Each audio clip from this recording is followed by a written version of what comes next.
Hey everyone, welcome back to the podcast. This week we're just gonna be focusing on a variety of different things. Lots happened this week in terms of sports altogether, and we're just gonna dive in. At least, how was your week this week? It was pretty good. A lot of midterms going on. Unfortunately, at the moment, I think I had two midterms.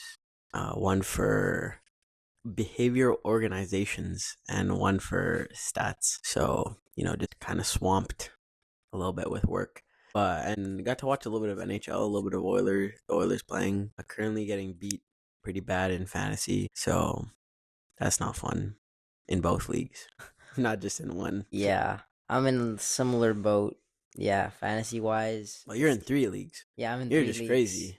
Yeah, You're just insane. bro, it's actually a lot. I ain't gonna lie. One league is a full-time job. Bro, 3 leagues, bro. It's actually crazy. To be fair, you are co-managing one of the teams, but I'm co-managing one of the teams for football. We're probably gonna lose this week. For one NHL team, we're gonna probably lose, and then the other one is a little bit closer. So hopefully we don't take 3 L's this week, but you never know. you're probably taking 3 L's. Let's No. be honest. I'm getting at least one dub. What, I have because to. Jack Hughes scored today? Yep, Jack Huges, Okay. 2 goals actually. 2 goals from Jack Hughes. Love that man. Jack Hughes is overrated.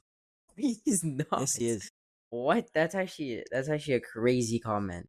He's been so good this to start the season. He's the second best Hughes in the league, so he's overrated. That's. Tell me I'm wrong. Tell me I'm wrong. I would arguably say that Jack Hughes is better than Quinn Hughes right now.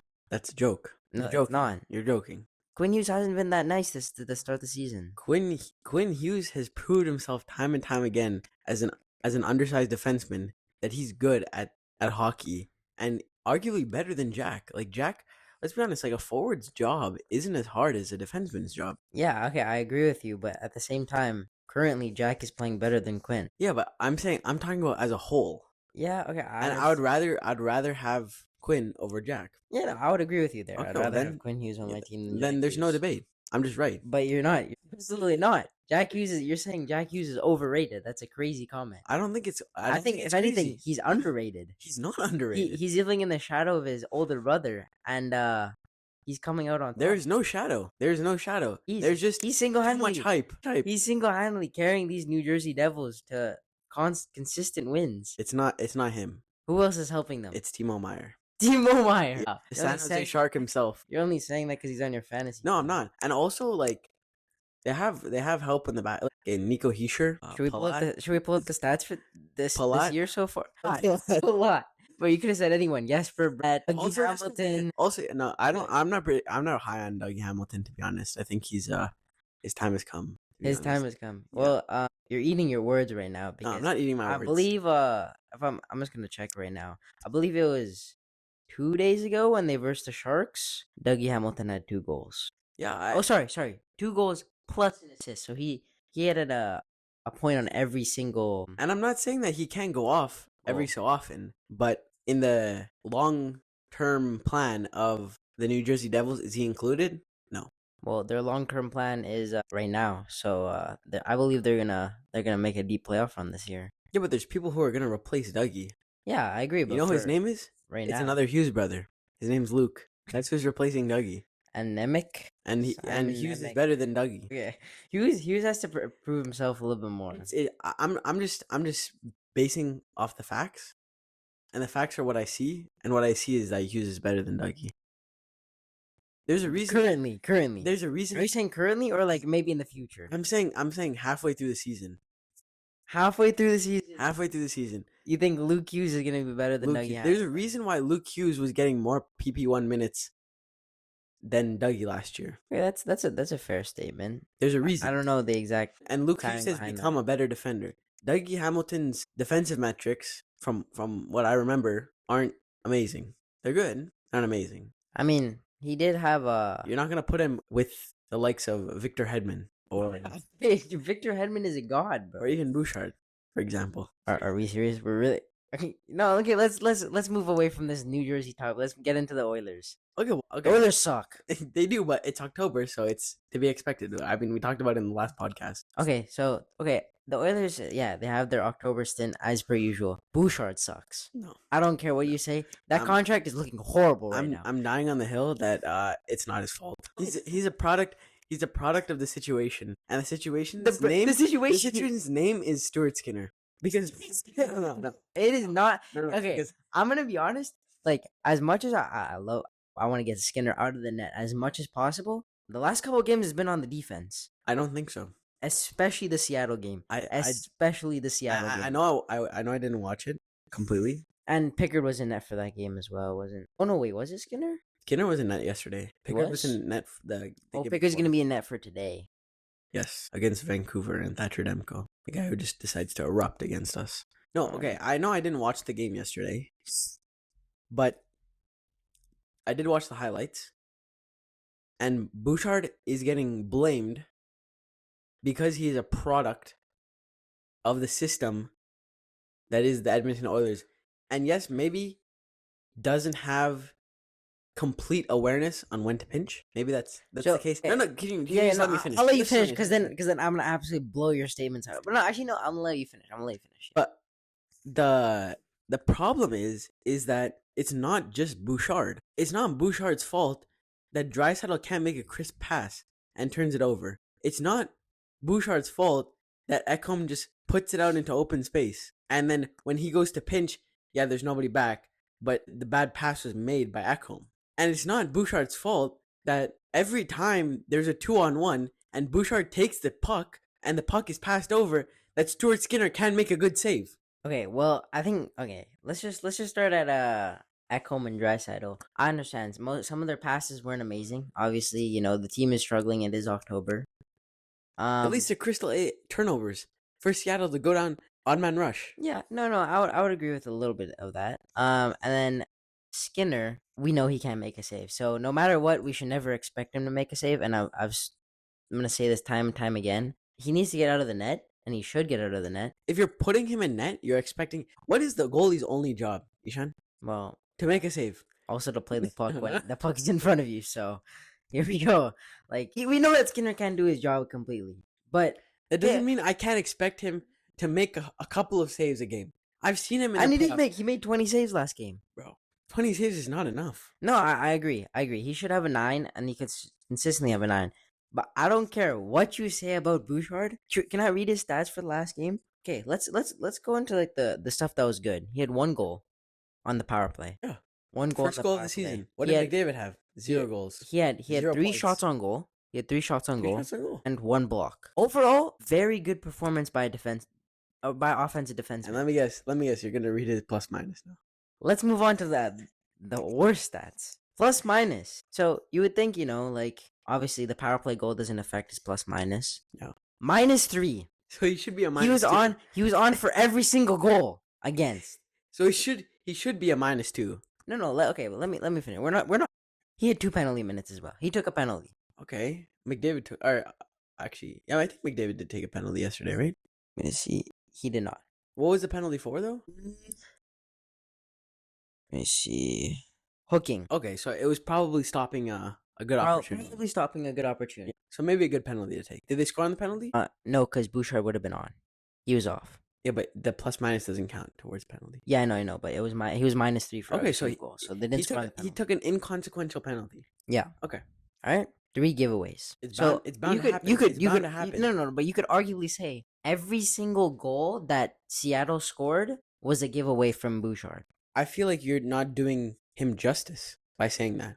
You're sliding him short of what he was able to do yesterday. And to be honest, like you're just selling him short. No, I honestly think Your favorite player on the team, Matt Savoy. Matt Savoy was a -2. How much is Matt Savoy getting paid? Nothing. Exactly. Basically. How much is Bouchard getting paid? Okay, well then McDavid -1, 0 shots on goal, 2 for 12 in the faceoff circle. Okay, but You tell me this is supposed to be the best player in the world, and you're harping on a defenseman. okay, but how many? Who scored a goal? Who scored a goal? Had 3 shots on goal and had a block. Okay, I understand that, but that was his first goal of the season. And He's played every single game so far, and he said and it's his first goal of the season. and McDavid scored what 2 games ago? His first goal of the season. Jake Wallman has played 2 games, and he scored in the second game. I think that Jake Wallman is a great asset for the Oilers. I think he deepens the lineup and he makes the Oilers' defense a lot deeper. Should we just go with the likes that scored before Bouchard? Tomasic, Noah Phillip, Trent Frederick. I absolutely hate this guy.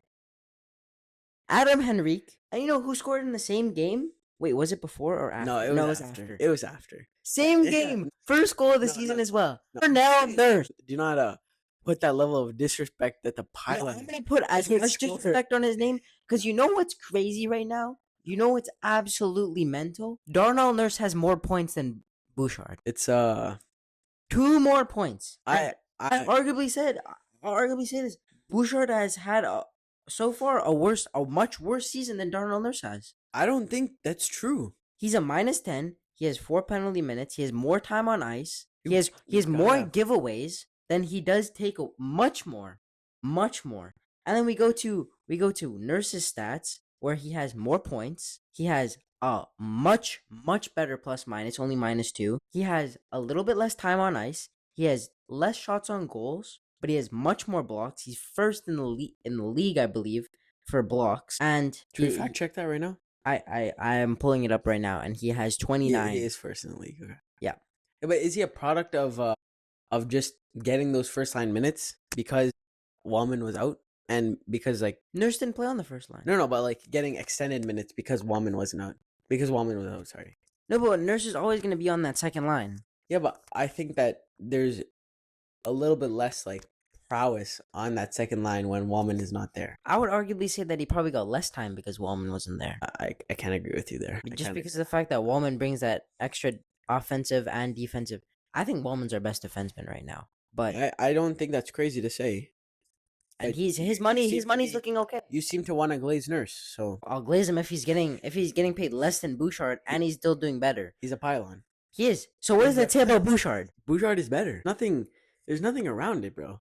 Okay. He's shown time and time again in games consistently that not only can Nurse one up him in a game where they're versing the Seattle Kraken, but he has more points. Mark my words. You're gonna be eating your words in January when Bouchard has 20 points. I'm more than happy to bring this up back in January. You will. And I'm more than happy to be saying, oh yeah, I'm glad that Bouchard is playing better, but I don't care. Right now, he's playing horribly. He's one of our worst defensemen, arguably. That's not true, but Arguably, he's Ekholm's above him, Nurse is above him, and Wallman's above him. You can't expect that out of a $10.5 million player. You know it's not arguable? The fact that McDavid's pissed. No, it's not.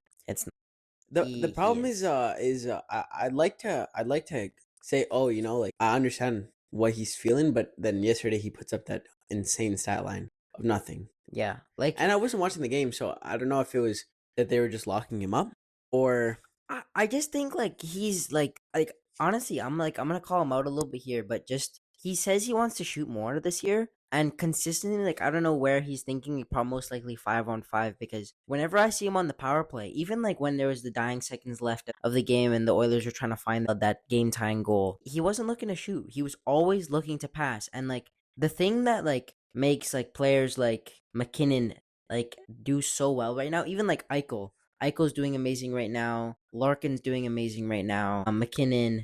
And what makes those players so well is that ability to be in like, you don't know what they're gonna do. That like surprise aspect. So you're saying that he's too predictable right now? I think he's looking to pass too much, and like he says like that he wants to score, he wants to do all this and have a great season, but he's just racking up assists right now. Like he has 1 goal.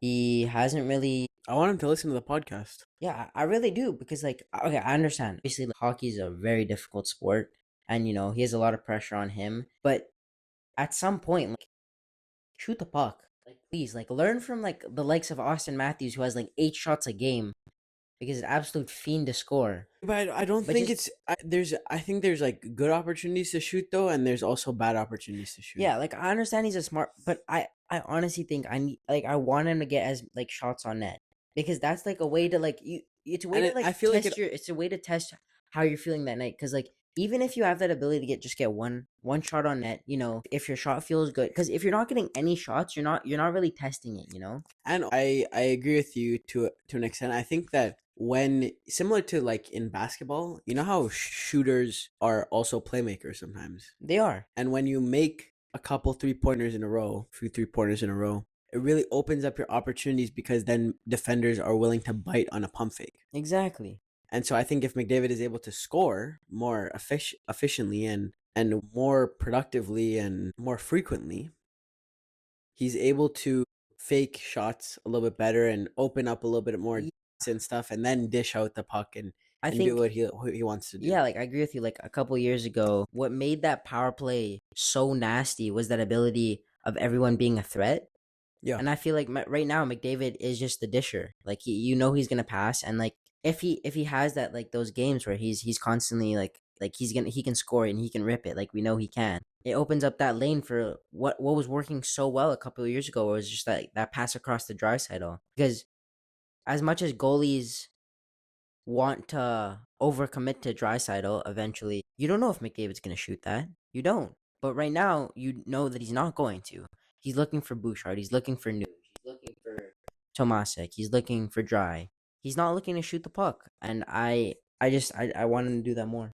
yeah. I think you know it's hard to see also when you have guys who I think I expected a little bit more from to start the season. Like I know they're not bona fide NHLers yet, but if you look at the shots that Knobloch has given Savoy and Howard on that top line, pretty lackluster. Yeah, I mean, it hasn't been honestly. I as much as I want to see them be on those top lines with Drysdale and McDavid, I think like what they're doing on the bottom, like I the like it bottom, better on the bottom yeah, lines. on the bottom six, they're looking good. They are. Honestly, like I like them, like developing with players that are a little bit closer to their skill level and not expected to do so much on that. Because I'm expecting at least probably honestly both Drysdale and McDavid's line to score at least once each night. I would want Savoy and Howard to play together. Yeah, I think that would be an interesting combo, like a little Maybe younger. with someone like Henrique. Yeah, like Or a even with Philip. yeah, like a young guy line. Yeah. Yeah, I think that would be like obviously Philip can play center, so can Savoy, and then Howard can play left wing. And But the power play just needs to function a little bit better. yeah, like you could see like moments of like the power play looking really good, like in that Montreal game where we came back. But yeah, overall it needs to improve. I know like Caulfield was saying he didn't really enjoy the fact that the refs made those calls. Yeah, I think the comment he made was he said the refs kind of took over the game there and kudos to them for winning it. He was referencing what was it, unsportsmanlike conduct call? Yeah, I think it was either that one or the penalty before because, and okay, in my opinion, I think the unsportsmanlike conduct was warranted, Yeah, but the call before, I think it was a little bit, soft. yeah, Yeah, but at the same time, the Oilers were given a few questionable penalties. yeah. Like right after the Canadians scored their first goal, Bouchard got an unsportsmanlike conduct, and that gave them a power play. Exactly, and I think there's no real place in the sport or in sports in general for you to like go and like. Obviously, I'm not gonna like what the ref calls, Yeah, but they're doing their job. at least they're trying to. They're trying to, yeah, and they're calling what they're seeing. You Hmm. know, and the fact that the NHL didn't even fine Caulfield for his comments is kind of crazy to me. Yeah, I mean, like it is like like you really shouldn't be talking about the refs that way in all sports. Basketball, MLB. You're not allowed to do that just because the refs the league should be protecting the refs. They should be on their side. At least to an extent, Yeah. you know. Obviously, when they make the wrong calls, then the league steps in. But um, yeah. I mean, I don't always like what the refs say, no, absolutely not. but Like, I'm gonna respect their call, yeah, and that's just how it is. yeah. I think like that's a fair thing to say. The Jays cooked Yeah, in game one. in game one Friday night. Oh, Yeah, what a day to be a Jays fan. And honestly. I know all you bandwagons out there, Yeah, same as you guys Ishan, bandwagons, just started watching the Jays as just soon like as they made Ishan, the playoffs. just like Ishan. Or just when they made the World Series.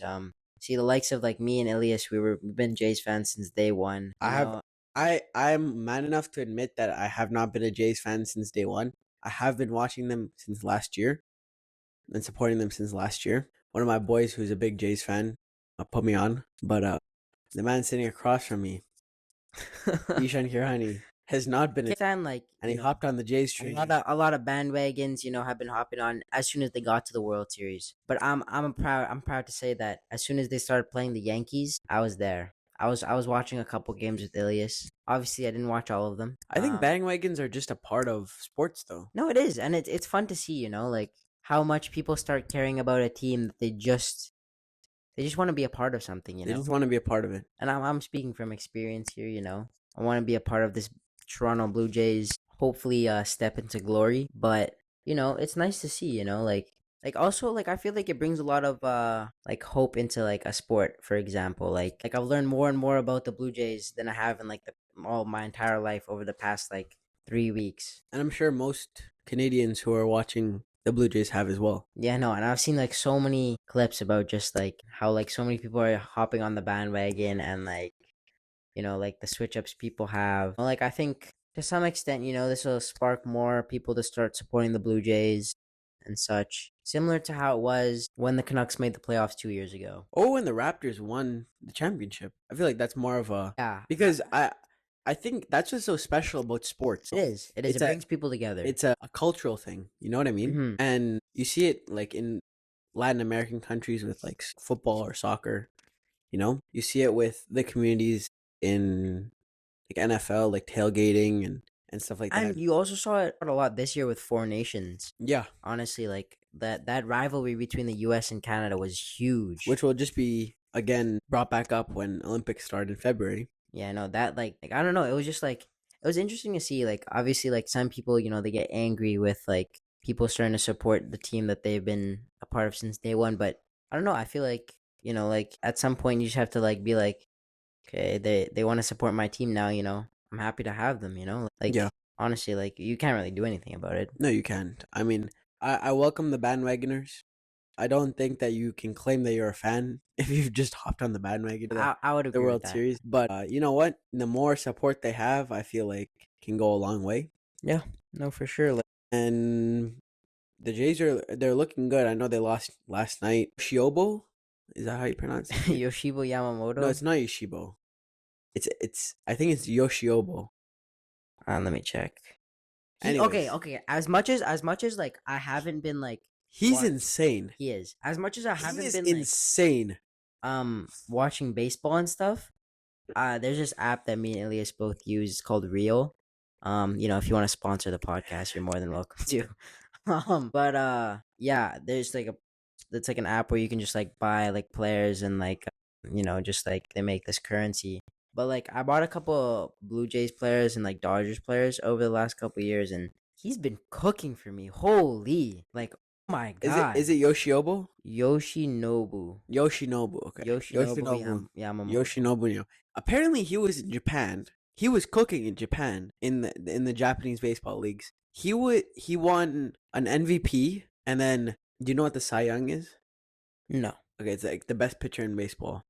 Wow. He won the Cy Young, like the Japanese equivalent of the Cy Young. Oh, okay. When he was there. And then he came here, pitched in the World Series last year, pitched amazing this year, and then is now pitching in the World Series again. And yesterday pitched all 9 innings, threw 105 pitches. This guy is it's just mental. Like the starting pitchers that the Dodgers have just overwhelm the teams that they play. Yeah, I know. Like the thing like with the Blue Jays showed in Game 1 that they couldn't do in Game 2 was just getting that pitch count up. Honestly, you could see like after a little bit, like Snell was cooking. Yeah. The first few innings he was cooking. He was cooking, and then he got at a couple tough positions where the bases were loaded. Yeah, like even like the first couple, like the first inning. The thing with Yamamoto was and even Gausman, they just weren't letting anyone get on base. Yeah, like it was a game to watch where I was just like, like there's not many people on base. There's no one that can like steal, no one can make a run. Gausman had 17 straight outs, I think. Yeah. Or 17 batters retired. Yeah, and then Yoshinobu was close to that. No, he surpassed it. Oh yeah? Yeah. But yeah, I guess in the end, yeah. But yeah, he was like honestly, like Gausman looked good. He threw a couple of mistake pitches that turned into home runs. Yeah. That was a little bit unfortunate. But I'm not too like mad about the performance. No, the job now is to go down to LA and win one. Yeah. That's it. That's all they That's need to all you do. got to do. All And you got to do is make sure that the series comes back to Toronto. because they know they've shown time and time again, like in the last Mariners series, that when they're facing adversity, they can come back and win. They have that ability. And Bichette wasn't in the starting lineup. Did he come into pinch? He did come into, To pinch hit? yeah, to pinch it. He's not. He's not looking 100%. He's not, I feel bad for him because he wants to be in with the team, and especially Vladdy. yeah, they started in the minors together and Mm. got to the majors, and now they want to play together. But I think they have what it takes to win. The Yeah. fan base is behind them. They have the pitching. Hopefully Mad Max goes crazy tomorrow. Yeah, I'm hoping so because it Yeah. would be no, because it's. I saw a tweet from the Dodgers. It was Mhm. like the real Mad Max stands up, and it was because of the Dodgers player that got a home run. I forgot his name. Max Muncy. Yeah, Max Muncy. Yeah, he got a homer, and then the Dodgers posted that. So I've seen so many comments where it's just been like, "Oh, I hope this ages so poorly," just because like it would actually be hilarious. Because like if he cooks tomorrow, absolutely, They have the a Blue real Jays. shot of, and I think winning Game 3 would be a statement because one, you've already done the job that you needed to do, which is go in and win in LA, and then the next two games are, well, if we can win one more, Then you're looking like, amazing. absolutely, like you're coming back either tied. Oh no, you're coming back winning if you You're win coming two. back Yeah, winning if you sorry, win two. you're coming back winning. Maybe it So can be 3-2. And if you don't like, if you win at least one, then it's okay because you're coming home, and that Blue Jays crowd. When you get them going, they're gonna erupt. they are the Dodgers looked poor in Game 1. They It was a did. big shock for I think a lot of people who had the Dodgers in 4. Yeah, a lot of people were saying, "Oh yeah, the Blue Jays are gonna get swept." Obviously, when you look at the Dodgers and the Blue Jays as a team, like in terms of just financials, they have like double the amount of people on their payroll, I don't think that's completely true. or like no, sorry, not double the people, double the amount. It's like 200 million to like 100. I'm pretty sure. No. I think the Blue Jays is 220 million, and the Dodgers is like 300 plus. Okay, I want to fact check this, but yeah, I something that's still crazy though. It is a little bit insane, but I feel like that's just how baseball works a little bit. Yeah. It's just, and I know that people have called for a salary cap in baseball. Yeah, here. I found it right here. World Series Game 1 lineups. $101 million, almost $102 million from the Blue Jays in their starting lineup. And then for the Dodgers it's 204 million That is insane. for their starting lineup. That is a little bit crazy. Like, you think about it this way. Blake Snell is getting paid $36 million. Trey Savage is getting paid 57K. Yeah, but it's because he started this year in the minors. Yeah. It's just like, But it's just like I feel like it's not that simple. You know what I mean? I'm looking at the differences here, and it's just like it's crazy. Like Vladdy's the highest paid player, and Springer's the highest paid player. 0.5 for Vladdy, and then 25 for Springer, and then Shohei 46, Mookie Betts 30, Freddie Freeman 27, Blake Snell 36, Blake Snell did not play like a $36 million player. 36.4. Sorry, 36.4. Like I think that's crazy. It is a little bit crazy. It is a little bit crazy. This is the people have been posting. It's like Trey Savage, the Blue Jays starting pitcher, 47K a year. He struck out Otani, who makes 47 million a year, and that's 824 times his salary. You can't even afford an apartment in Toronto on that salary. I saw like these clips where it's like the Shohei strikeout was like 46K or something compared to like Trey Savage like $300. I was like, that's hilarious. I mean, that's how it goes in professional sports. All right, guys. Thank you for listening. We'll drop a poll in the comments on whether you think the Blue Jays are winning or the Dodgers are winning. Make sure you catch games 3, 4, 5 on Monday, Tuesday, Wednesday. And the Oilers are playing tonight.